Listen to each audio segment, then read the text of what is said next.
How to sign in or log in to your Microsoft Office 365. So let's get started.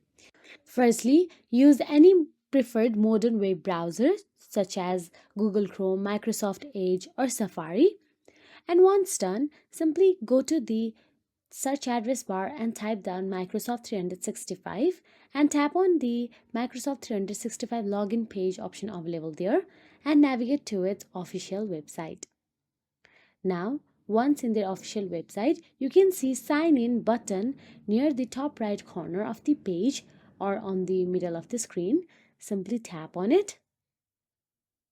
Now enter your Microsoft account or Office 365 work or school account email address and click next. Then type in your password and click sign in option available there.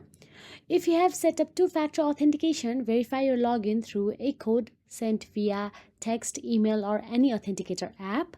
Then once logged in, you will see the Office 365 dashboard with icons for Word, Excel, PowerPoint, Outlook, and many more. So that is it. If you found this video helpful, please like, share, and subscribe. And thank you so much for watching.